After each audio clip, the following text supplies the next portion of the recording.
About a half a dozen interested persons to hear from this afternoon, and we've already got Mr. Savage. Good afternoon, sir. Have you already sent a copy of your statement into the programme office, sir, or could you do so? Good afternoon. I haven't, and I'm speaking to you from my holiday caravan, so I will be short. Well, aside from making me very jealous, that's quite understood. We'll make notes as we go along. That's fine. Okay, Mr. Savage, well, if you could just introduce yourself and say what you want to say. Well, good afternoon to everybody. Thank you for accommodating me.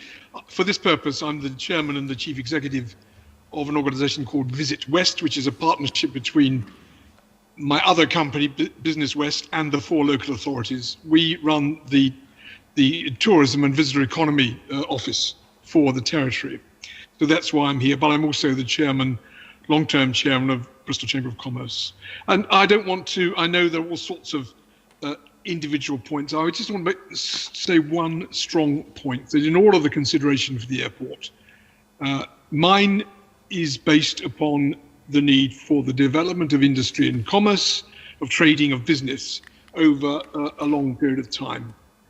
And without business, of course, there is nothing. And I believe still, and always have, that we could do very much more to develop our economy in the West of England area. And that to benefit the individual folk who are currently and for a long time have been kept out of the economic circle. So my comment is about the importance the development of the airport plays and would play in an economy of the future, which is unclearly specified. We have an ambition that we should grow it dramatically, but sustainably, of course, but we believe it could grow. And so any consideration of what I see now as an iterative approach to developing the airport, I would make the plea that we remember that the potential for more work in this area and more contribution to UK PLC, and I'm quite sincere in this, the belief that more folk who've been families have been continuously out of work, will in the future have more opportunities to provide work for their young. So the airport now plays an important part, and our belief is that it will play a much more important part. I've written a book that looks at the Bristol area to 2050, and it's that sort of strategic level that I believe we have to bear in mind when we're looking at key items of infrastructure. I know there are all sorts of disturbances about airports, but they will be different in our view. But we believe they are absolutely vital for the success of the place and the nation in the next 50, 100 years. I'll stop there. Okay, thank you very much. There may be some questions. I don't have any. Anybody around the room have questions? Yes, Mr. Clark, I think you're the only one. So yeah, Mr. Clark.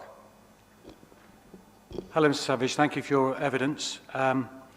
You may or may not have read the other evidence that's gone into this inquiry. I'm particularly talking about the NEF report, which talks about the tourism deficit. This idea that apparently half a dozen people leave the region and fly to different tourist destinations for every one that comes in. I think you mentioned at the start that you're involved in, I didn't quite catch the name, but something to do with tourism in the West Country. Visit West, was it? That's correct, Visit West. I wondered if with that... That's the direct marketing organisation. Sorry, I missed what you said then. That's the official direct marketing organisation. And we've been engaged in raising the interest in Europe and America for people to visit us. It's a long process, but it is improving. I can't give you chapter and verse, but I can tell you it is improving. We can do much more work on it. Perhaps you've missed my point. My point is that what Bristol Airport and other airports do is they take tourist dollars out of the country rather than bringing them in. And I just wondered, with your Visit West hat on, whether you had a comment on that, the idea, as I said, that 6 people leave the country for every one tourist that comes into Bristol Airport. And of course now during the pandemic, when there's been no flying, people are holidaying in this country and spending their money in this country. Do you have a comment on that? Well, I think there's an inevitability about it. The ratio has changed over the years until the pandemic. We are bringing more people in. For me, the interest is in direct connection with all parts of Western Europe and Scandinavia, where if we can get back to normal, I would predict that we will change that imbalance dramatically, but particularly for business. This is a very attractive place for businesses to make their association with the UK. But I take your point. The fact that lots of people fly out of Bristol to go to holidays in the sun is probably hardly surprising. Just one more question, if I could. So, presumably you'll be aware of the massive increase in the use of Zoom, for example, in business activities. Are you aware that there's been almost a 1/3 decline in business travel through aviation? This is pre-pandemic. Was that something you were aware of? I am aware of that, and I welcome Zoom to a certain extent. I've spent the last nearly 2 years tied to my computer in various ways. I'm aware of it. I think it's a great way of being efficient about how we meet each other.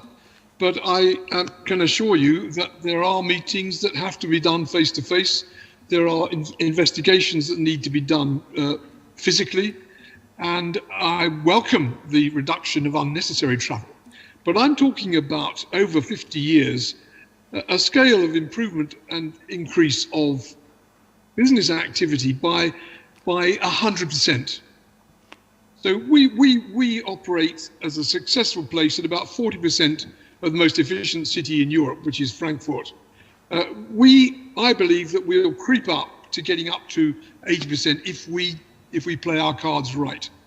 So there will be a dramatic change in the nature of travel and its needs. Just a last question. So, do you accept that because of post-pandemic influences, including the increased use of digital conferencing and so on, there will be less need for business travel from airports like Bristol in the future? I think I didn't say it very well, I believe that it is very helpful to use these methods, but once we get back to being fully active, what we say will also be compensated by more interest in coming. There is a need for people to meet face to face. So I welcome the use of computers and schemes like the one we're using, but I believe that over 50 years there will be a distinct change in the need to move about to do business. The last 2 years are quite extraordinarily different. Thank you, Mr. Savage. Thank you. Thank you very much indeed, Mr. Savage, for your time. Enjoy your holiday. Thank you for hearing me. Thank you. Now, we have possibly a number of people. Do we have Jonathan Hoey or Jeremy Doyle or Valentina Cavallini? Deathly silence. Those three people all indicated they wanted to speak this afternoon, but unspecific. Then we have two people, let's see if they're here, who wanted to speak at 2 o'clock, Mr. Moss or Ms. Poulton. Again, deathly silence.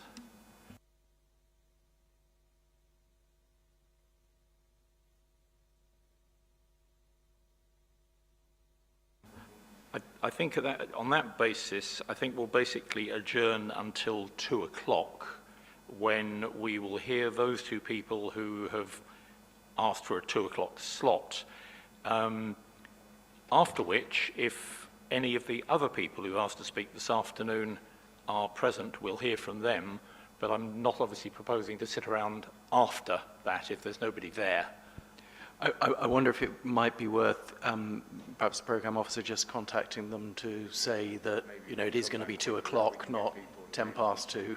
Yeah, she's nodding, but also indicating it may not work, I No, think. well, But yeah, absolutely. It'd just be a Yeah. shame if no one was there at exactly 2 o'clock, we adjourn and go away, and 5 past they log on. it would be a shame, but of course we know that we're going to have another session for Of course. interested persons. So we'll adjourn till 2 o'clock, hopefully pick up those two people who have indicated 2 o'clock and perhaps some of the others. But for now, we'll adjourn till 2.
Right, ladies and gentlemen, if we could resume, we've got a couple of people who were due to speak who've joined us.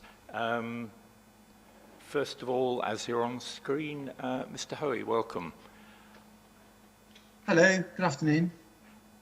If you could just introduce yourself, say whatever it is you want to say. Have you already sent a copy of your representations into the programme officer? No, I haven't. I'm currently on a career sabbatical, so I've been travelling around the country. So apologies for that, but I'm very happy to submit it straight after I've spoken. If that would be helpful. That would be very helpful. Yeah, if you could send that into the programme officer, Joanna Vincent, that would be great. So, okay, over to you. Okay, thank you very much indeed, Mr. Ware. I'm just, who am I? My name is Jonathan Hoey. I live in a village called Blagdon, which is a 10-mile drive south of the airport, just off the A38. Not that it's relevant at all, but I'm a solicitor and I work in my headquarters in Bristol. So I'm a regular user of the A38 and have been since I moved to Blagdon well over 20 years ago. So first of all, just a sort of a executive summary, I suppose, is that just to confirm that I've got no links to the airport professionally or any environmental groups. I'm just simply a concerned citizen, increasingly worried for our futures and those of our children and grandchildren. And I think that what really concerns me more than anything else, I suppose, is as a background to COP26 in Glasgow later this year, the fact that we need to actually reverse our carbon footprint rather than almost stop it. Mitigation is simply not enough. And at the moment, as has been made clear in the lead up to that conference, we are failing in our targets for controlling emissions to minimise the level at which we're heating up the world. And I believe it's totally irresponsible to even consider giving a green light to increasing the most carbon intensive form of travelling until the technology is in place to ensure that we have a net zero position in any expansion. This appeal is wholly motivated by the demands from the Ontario Teachers Pension Fund for greater and better financial returns. And that's what this appeal is really about. It is driven by financial motivations. So putting that to one side for a second, the main point is our responsibility not to add to climate change, which undoubtedly any further expansion at this stage would. But there are a number of other points which I'd like to make. So let's just talk about travel. The airport has long talked about in its current application and previous applications for expansion about sustainable travel hubs at its location. This is a complete sham. The significant part of the airport's income comes from its car parking operations. In fact, that's its highest point of revenue. They want people to park in the airport. They want to increase that revenue position. That's why they're continuing to use the land they've got to build more car parks. As I said, I live in Blagdon, which is about 10 minutes drive south of the airport. And therefore, every day I see numerous airport flyer buses, which are operated by Bristol Airport, come up and down the A38. Now, putting aside all the weird times that we've been through, just in sort of, if I could say, normal times, I will pass several of those buses every day. They are virtually always empty. And I suspect that although, of course, they will take some customers to the airport, I suspect much of it is travelling employees rather than customers. But having said that, the point is that it's the cars on the A38 that are increasing and have increased over my 20-year tenure here in this part of the world. The A38 now is an absolute nightmare. And I think that it's a single carriage road in the vast majority of its operation that is linked from Bristol to the airport. And now people travel far and wide to use the budget airlines in Bristol, because Bristol is primarily a budget airline centre. And I think that what is linked to this increasing level of congestion on the roads is this claim by the airport that it is somehow helping with car pollution by stopping people travelling to London to use Heathrow instead of using Bristol. Well, I know from personal experience, from friends and relatives who are drawn to Bristol from all parts of the country by the lowest fares that they can find. So people from Wales, the Midlands, Shropshire, Gloucestershire are travelling rather than to their local airports, are travelling down to Bristol in order to take advantage of those low fares. So the fact that there's some saving in terms of car travel is really completely unsustainable when we're attracting so many drivers from lots of other different parts of the UK, quite far afield, in fact. The other point I'd like to make is linked to the one I have just made, and that's about infrastructure. Just going back to the A38, it is a single carriageway. There are no realistic ways of making it into a dual carriageway, and I've seen over the last 10 years in particular long tailbacks on the A38, lots of cars just backed up, really leading up to the main roundabout outside the airport. The airport is fully aware of those problems through various public consultations that I participated in, but there was no solution. The only solution the airport put in place after the last application was to put some traffic lights just south of that major roundabout, north of the major roundabout by Downside Road. There's now a traffic light system there. That was a very dangerous junction before those lights were put there. But what has happened is, whilst it's made the junction safer, the traffic tailbacks that now occur as a result of those traffic lights has hugely increased and causes, as I say, huge tailbacks and increased travel time and, of course, more pollution. There are now access points to the airport which will meaningfully support any further expansion, even if they were to be changed, which at the moment there's no concrete or solid evidence that they can be. So putting everything else to one side, the infrastructure is poor. We can't do anything about it in the sense that the airport is where the airport is. And there are lots of arguments that should be cited in Filton. That's long gone. Those arguments are very old. But it is a very, very difficult airport to get to by virtue of proper links to the motorway. And so what most people do is come down through Bristol, through the A38, and you have to, I suppose, see it to believe it, but all you have to do is, I suppose, just take my word for it. I experience it, and it is pretty horrible. The other thing that has happened increasingly over the last 10 years or so is the noise pollution that comes from the airport travel.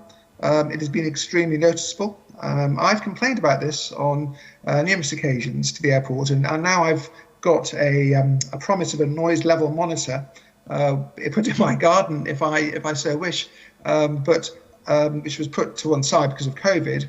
I think what was really interesting is I've come to understand from speaking to airport representatives that that fly zones or flying routes, there are no real flying routes until you get very close to the runway. So the planes that can come in, they can come in routes they choose to come in on, depending on weather conditions and other things. And I think that ultimately the calm and tranquility of this area of outstanding natural beauty that we are in, which the airport is on the edge of, has already been shattered. And I think that by having more expansion coming in, it will get worse. And I think we should do something to protect that. And I think that the point is that the airport cannot control the way in which the flights come in. They can only control it closer to them. So they are limited in what they can do to help alleviate the problem. It goes back really, Mr. Ware, to the point I was making earlier, is that this expansion application, or rather the appeal against the refusal by North Somerset Council of the application, is premature. the airport industry, the airline industry is wanting to move away from fossil fuels and move to more carbon neutral forms of power. That is a fair way away, unfortunately. That will also help with noise pollution, of course, because as you know, with electric cars, they're very quiet. We're going to go into something similar eventually with airline travel. We are going to get there, but we are not there yet. And it would be irresponsible of us, to entertain the idea of expanding that operation until we get to that point. I think that the other point I would make is that it's worth bearing in mind that whilst I think this is a slightly side issue, the airport still has permission to fly up to 10 million passengers per annum already. And even before COVID hit, it was a long way off that. And I think that therefore there is still capacity for the airport to increase its operations in any event. And that leads me on to the sort of one of my almost penultimate points, you'd be glad to hear, economics. The argument of the airport is that the economy of the area is somehow improved by its operations. The airport is a leisure airport of budget airlines taking people to Spain and to Italy and other countries for holidays. Vastly more money is taken out of the area and other areas. As I've said, lots of people travel in from much farther afield. Much more money is siphoned out of the UK as opposed to being generated within it.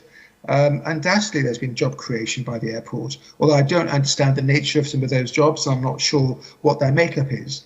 But the value to the area is vastly outweighed by encouraging people to fly more and spend their money abroad. So on a balance of payments analysis, it is far more negative than positive.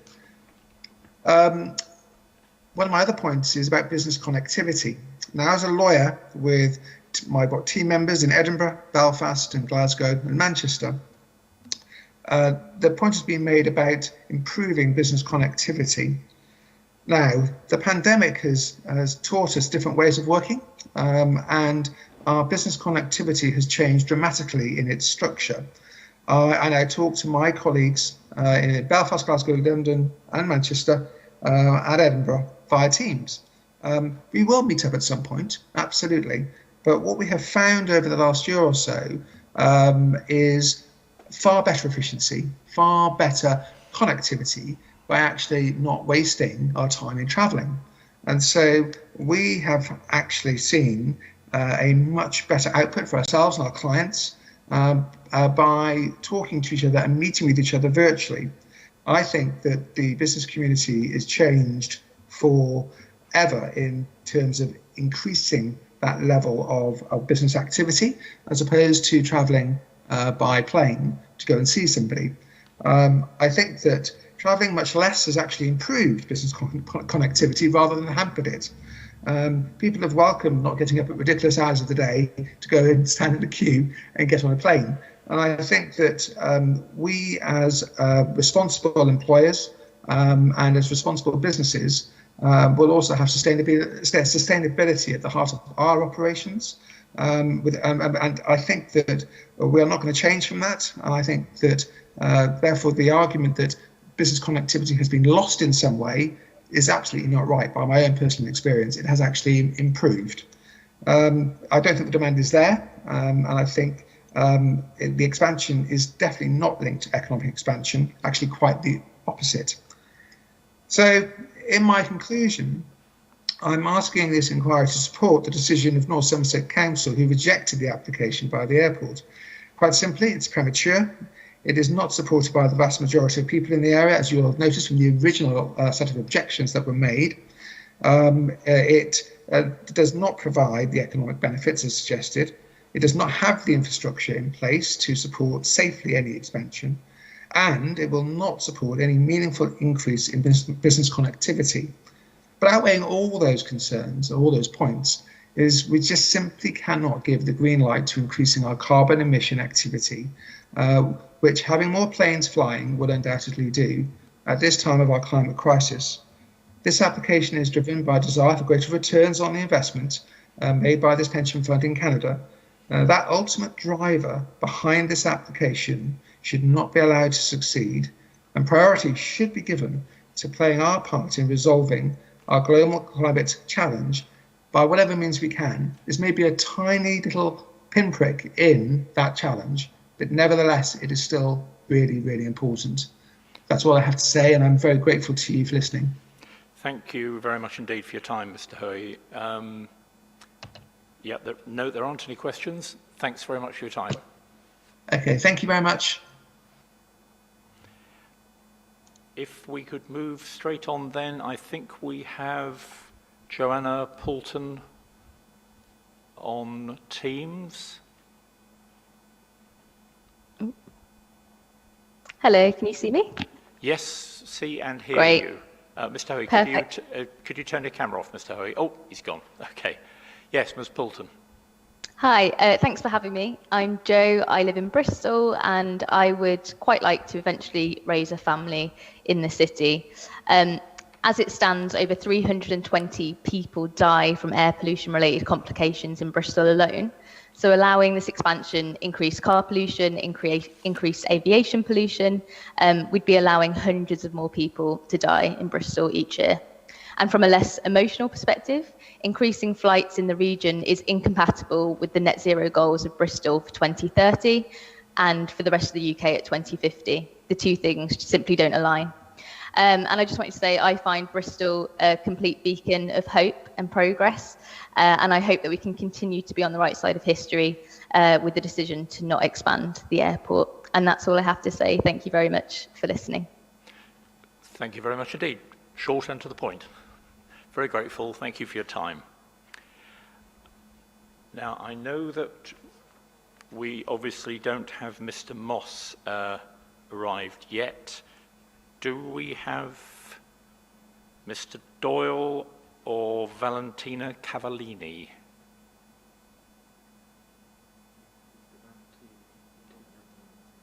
Valentina Cavallini? Ah, we do. Hello there, welcome. You're on mute at the moment. If you could turn your mic on. Sorry. Hi, if you could introduce yourself and explain what you want to say. Have you already sent a statement in to the programme officer or not? No, I haven't. Sorry, I've just joined. Are you going to be reading from a script or just speaking? I will be speaking and I just got some notes jotted down. That's fine. We will also make notes. Okay, over to you. Okay. So thank you very much for giving me the opportunity to speak. I would like to voice my deep concerns about the proposed Bristol Airport expansion. And I am not a technical expert. I'm not a politician. I'm not an activist. I think my statement is going to be probably very emotional. I am a Bristol resident. I'm the mother of a young girl. She's nearly 3. I come from Italy and I have lived in Bristol for the past 18 years. And I'm very fond of this city. Particularly appreciate how it is a good balance between big and small, between being buzzing and interesting and also quite anchored in its local reality. As an immigrant, I'm very aware of the importance of staying connected with other countries, and all my old family still lives in Italy. I have myself heavily relied on flights in the past to visit my family and for leisure. My partner works as an engineer and a project manager, and he has flown over the world, all around the world for many years. I think, like many, we have lived in blissful ignorance for a while. But as we have become more aware of the catastrophic impact of flying on the environment, we realize that it is not sustainable to carry on using planes carelessly as we have. I feel very clear that what we need to do, it is to cut on air travel, not to invest to create more. So as a family, we have made a conscious decision to reduce our travel by plane and to travel by land whenever possible. And it is not easy, it is not convenient, but it is possible. And to me, particularly as a mother of a young child, that is the only responsible way to address what is happening to our environment. Whereas it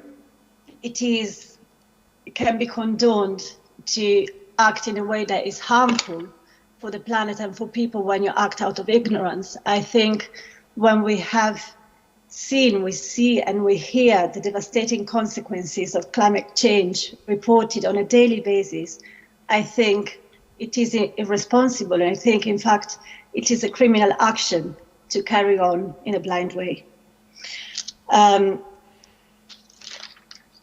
What I've asked myself and what I would like to ask people involved in this inquiry is, how can I look at my little girl in the eyes? How can you look at your children in the eyes and say to them, I had a chance to do something to protect your home, this planet, but I chose not to. So that's why I've stood up to speak today, despite having a lot of things to do, despite being terrified of public speaking. I think I owe it to my daughter. I owe it to the next generation. Excuse me if I feel emotional about this. Also, if the council endorses this expansion, can we still call the city we live in, the city I love, a green capital without feeling fraudulent? Can we still say this is a green capital without thinking this is just an empty statement? Both in terms of the air pollution created by the planes and by the traffic, there is already a huge issue in the city, and that will no doubt increase. So not as an expert, not as a campaigner, not as an activist, but as a human being and a mother, I ask you to put your hand on your heart and ask yourselves, what do we really need? What do our children need for a better future? And I do hope that you will take the right decision. So thank you so much for giving me a chance to speak. Thank you very much indeed for your time. Thanks a lot. Thank you. Mr. Doyle, I don't think we have Mr. Doyle. And the only other person on my list was Mr. Moss, who was hoping to be here at 2:15. I don't know if we've had an update on his ETA, but I understand. I think we're about to get an update on his ETA.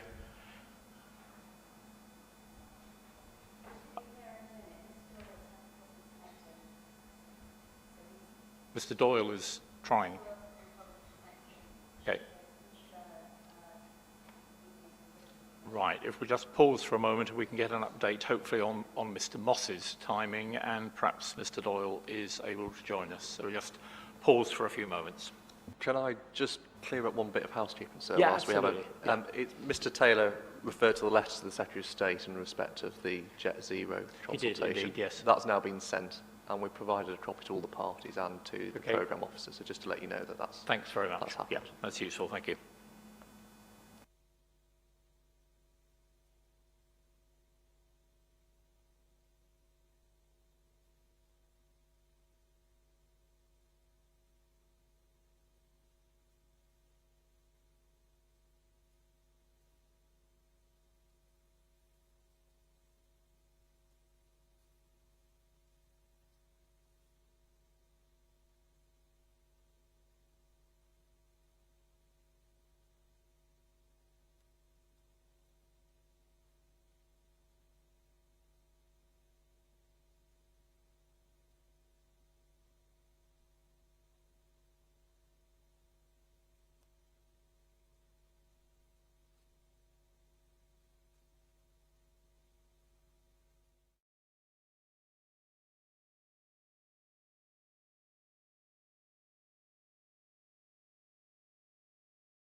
I'm very sorry I'm so late. That's okay, Mr. Moss. We were getting sort of progress reports. You were stuck in traffic, I gather.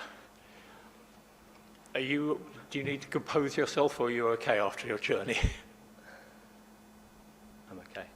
Okay. Have you already sent a statement in to the programme officer, or could you do so if you're going to read from a statement? I prepared notes. I've read them plenty, and I'm going to speak them. Fine. And then, if I may, I will write up what I said, and I will send those notes to you. Yep, that's absolutely fine. I'm referring to various reports, and I'll put references to them. Okay, if you can make sure that you put all the references in your notes and send them in, that'd be great. Okay, the floor is yours then, Mr. Moss. Thank you very much. Hello, my name is Ben Moss. I was here 18 months ago at the initial hearing, and I started with a poem, which I'll do the first lines of this time. It's 3:30 in the morning, and I can't sleep. The voices of my great-great-grandchildren are keeping me awake, and they're asking me, what did you do? What did you do when the earth was burning? What did you do when the animals were dying? And here we are 18 months on, and it seems even worse. Everyone's been talking about what's in the news at the moment, so Siberia on fire, or even Ontario on fire is what you've been hearing about, and I'm sure when you get home after your long day's work, you read the newspaper and see these things and go, it's a bit concerning. To introduce myself, I'm an agricultural and woodland worker in North Somerset. I own land there. I've planted personally, or helped organise planting of over 5,000 trees. I'm a director of a cooperative based in Bristol, where I also work. It's received national and international recognition. I've met with the then Prime Minister, David Cameron. We've also received awards for Cooperative of the Year and employ 12 people. I'm also director of other cooperatives. My work basically is driven around ecological regeneration, empowerment of disadvantaged groups, and community building. That is what drives me. That's what gets me up in the morning. I'm here, I'm going to talk today about two of the planning issues that I think you have to consider amongst all the other things, and I'm respectful for the work that you have to do, and I do not envy your task ahead of you. I think this must be a very complex case, and you are having to use references that maybe you've never had to consider before. I'm going to be talking about the Green Belt, and I'm going to be talking about economics. I have some brief notes in front of me which I will refer to, but as I said, I will be speaking mostly from my memory and what I know. I'd also like to initially refer to something that you may have become aware of last week in the news. It's a report that came out. It was by a director of KPMG. They published it in the Yale Journal for Industrial Ecology. And the report said briefly that with current business as usual, business growth, we will see GDP end in the next 10 years, economic growth end in the next 10 years, and we may well find ourselves faced with societal collapse. So this is a director of KPMG. I think it would also be noteworthy for you to recognise that KPMG have a significant office in Bristol. I do not believe that they are represented at Bristol at Business West, who I understand was speaking yesterday. KPMG, Yale, it's referring to a report from MIT called The Limits of Growth that came out in 1972. It was reported on last week in the Daily Mail. This is mainstream information which is telling us that business as usual has to change. So I'd like to use that as a reference point to inform where I am at, because I studied climate science in environmental chemistry when I was at university in Oxford, and I was well aware of the Rio summit, and we were also aware of the Geneva Convention, or the climate meetings in Geneva, which is over 30 years ago now. And there were promises then of the immediate action needed on climate change, and we currently have promises from the UK government, and particular to this situation, Bristol Airport promising to be within the next 30 years at net zero carbon. And personally, I am now grey and a father, and I don't trust anything that this is saying now. So it fills me with fear and anger, and I'm still motivated to do things, but I would like to make you aware of some of that framing in my mind, how long I've known about this stuff and how little has seemed to be happening. And possibly the saddest thing of all is that many people in this room will not be alive to see what's going on in 2050, in 30 years' time. And many of us will not be here to see the desperation and deprivation that we can already expect to see because of the climate change that climate scientists are telling us we're already facing, which is 1.5 degrees at least. And if you speak to some climate scientists, they will tell you it's far worse than that. So thank you for letting me give you that preamble. I would like to, first of all, frame it within the green belt, okay? Think of the green belt not just as a planning exclusion zone. Also think of it as it was originally intended, something which has become all the more relevant during that intra-COVID period that we're in, and it will become even more important as we rapidly decarbonise and relocalise. And the role of the green belt is for leisure and recreation of the city folk, okay? They are open spaces for exercise, to use the terminology of the late 19th century, and to use the terminology of the 21st century, they are the green lungs.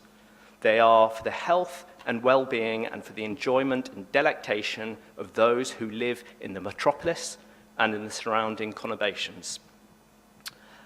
And as significant as that is, it's also significant that the green belt is a wildlife resource.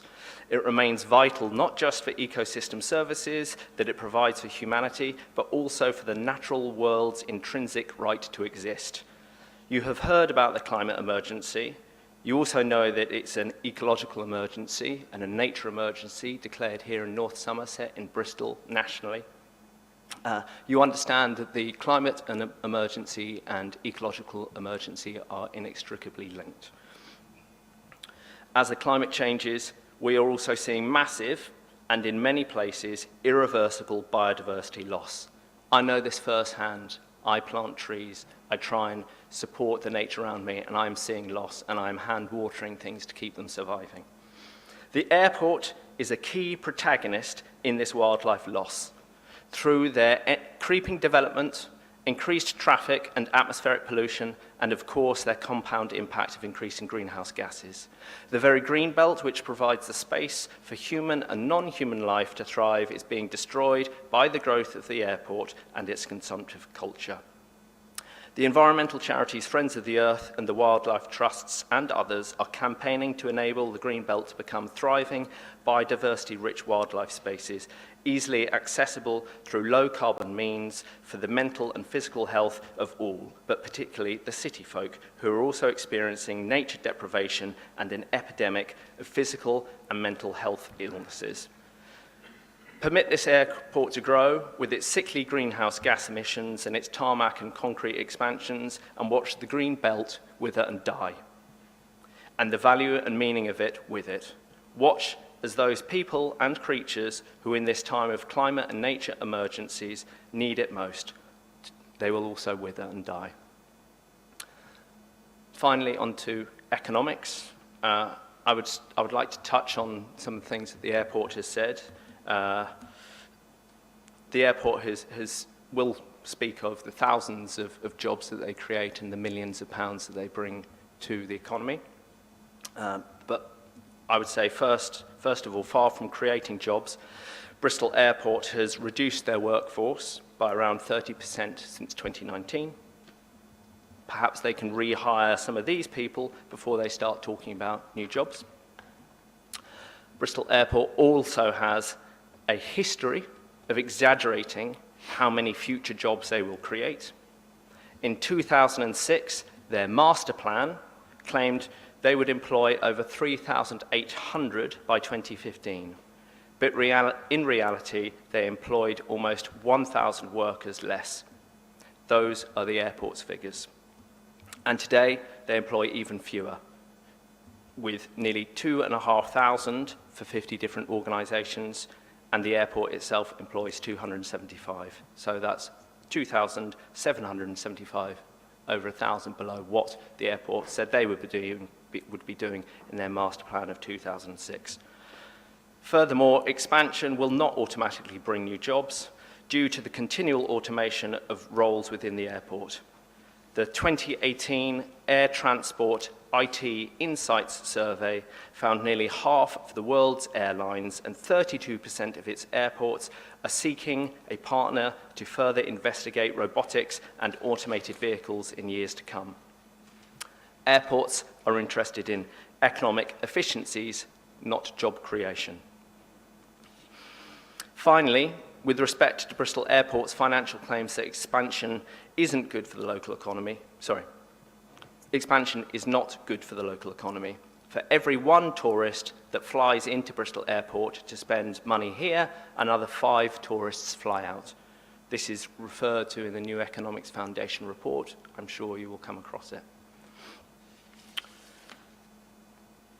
I'd finally like to add some provocations. I really think all they can be is provocations for you, and I appreciate that I'm maybe the last speaker of the week, and you'll go home to your gardens this weekend and you can ponder on these things. I feel equipped to talk about this because I have a master's degree in regenerative economics. I'm not alone in thinking these things and saying these things. There are many institutions who are also discussing such matters. In fact, the government's own Dasgupta report, which came out earlier this year, framed the issue of GDP and that GDP is insufficient now to measure progress. There are other places which do this. There is the Post-Growth Institute. There's a theory of donut economics. GDP is no longer a suitable benchmark for showing progress.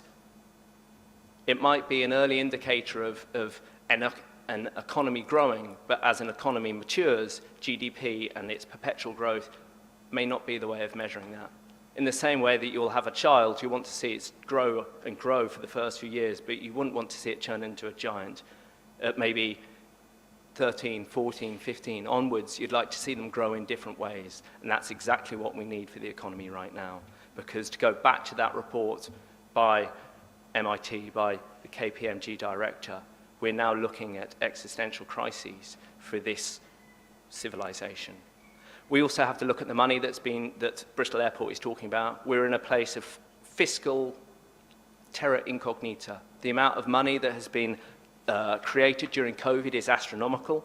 Globally, $250 billion to the aviation industry, and, well, 170, and then they want another 80 billion US dollars. And here in the UK, in the first section of COVID, we saw 1.8 billion given to the airline industry, EasyJet, BA, Wizz Air, Ryanair.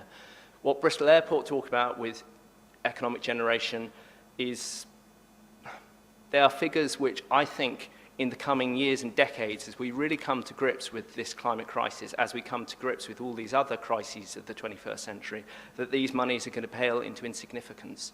And I would ask you and encourage you to actually use a framework beyond GDP and use a framework beyond what Bristol Airport is talking about, because the figures that they put to you will pale in insignificance to what other investments are going to be needed. And we know this from Dasgupta report, we know this from the Stern report. And we have to start thinking in different ways of measuring growth. Thank you, and I wish you well on this weekend. Thank you very much. I think there might be a question.